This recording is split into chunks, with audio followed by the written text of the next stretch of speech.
என் இனிய உலகத்தமிழ் மக்களே, தாய்மார்களே, பெரியோர்களே, சிறார்களே, என் அருமைச் சீடர்களே, யோக நண்பர்களே, யோக விரும்பிகளே, உங்கள் அனைவருக்கும் என் இனிய காலை வணக்கம். கலைஞர் தொலைக்காட்சி நிகழ்ச்சியில் நலமுடன் வாழ என்னும் பிரிவில் அதிகாலை வேளையில் அதிக முக்கியத்துவம் கொடுத்திருப்பதை நீங்கள் அறிவீர்கள். ஏன் அதிகாலை வேளையில் செய்ய வேண்டும் என்று பலமுறை சொல்லியிருக்கின்றேன். அதிகாலை வேளையில் தான் நல்ல காரியங்களை செய்கிறோம். திருமணம் நடைபெறுகிறது, கோவில் கும்பாபிஷேகங்கள் நடைபெறுகிறது, வீட்டிலே நடக்கக்கூடிய நல்ல விஷயங்கள் எல்லாம் காலையில் தான் நடைபெறுகிறது. அந்த பிரம்மமுகூர்த்தம் என்று 4 மணியிலிருந்து 7 மணி வரைக்குள்ள காலங்களில்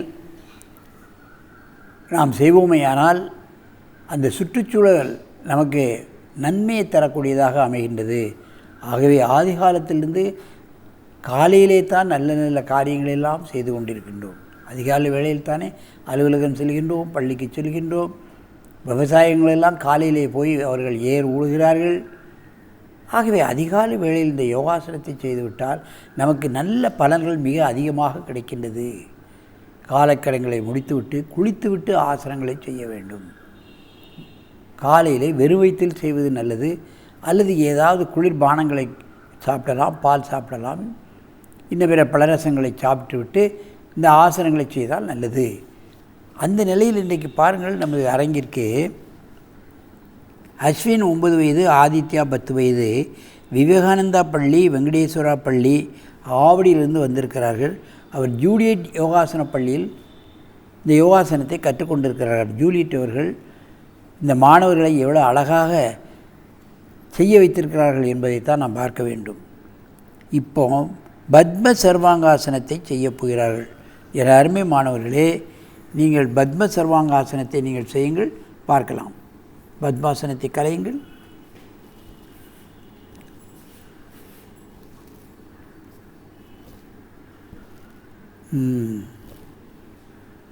பத்ம சர்வாங்க ஆசனம். சர்வாங்காசனம் செய்வதே கடினம், பத்மாசனம் செய்வதும் கடினம். உட்கார்ந்து கொண்டே பத்மாசனம் செய்ய முடியாத நிலையில் இந்த மாணவர்கள் பாருங்கள், பத்மாசனத்தை சர்வாங்காசன நிலையில் அற்புதமாக செய்கிறார்கள்.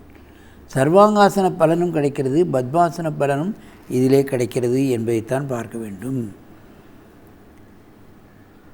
இதில் அன்னமய கோஷம், பிராணமய கோஷம், மனோமய கோஷம் இவ்வளவு நல்ல பலன் பெறுகிறது என்பதுதான் உண்மை.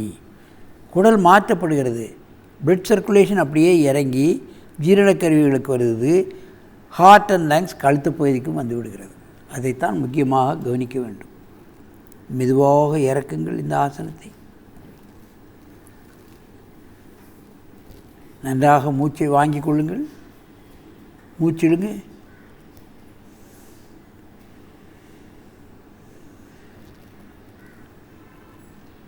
மீண்டும் இந்த ஆசனத்தை செய்யுங்கள்.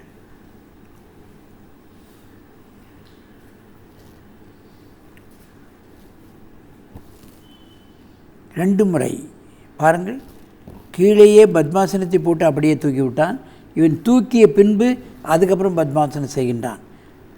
2 பேருக்கும் உள்ள ஃப்ளெக்சிபிலிட்டியை பாருங்கள். நான் தனியாகவும் இந்த ஆசனத்தை பத்மாசனம் போட்டு தூக்கி செய்கிறான். இவர் தூக்கிய பின்பு பத்மாசனம் போடுகிறார். பத்மாசனத்தை காலைத்தான் இழுத்து போட வேண்டும். இவர் சாதனை செய்கின்ற காரணத்தினால் தினமும் அதை பத்மாசனத்தை சர்வாங்காசன நிலையிலேயே செய்கின்றார். சர்வ அங்கங்களுக்கும் இது பலன் தரக்கூடிய ஆசனமாக இருப்பதால் சர்வ அங்க ஆசனம் என்று இதற்கு முனிவர்கள் பெயர் கொடுத்திருக்கிறார்கள்.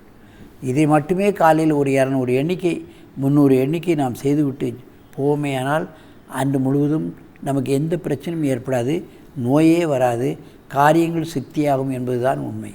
மெதுவாக இறக்குங்கள். இவைகளெல்லாம் தவநிலைகள். இந்த ஒரே ஆசனம் ஒரு 200 எண்ணிக்கை பண்ணிவிட்டு போயிட்டே இருக்கலாம். சர்வ அங்கங்களையும் சீர்படுத்தி விடும். அந்த சர்வ அங்கங்களையும் நோய் வராது. ஏதாவது ஒரு அங்கத்தில் நோய் வந்தாலும் அதை நீக்கிவிடும்.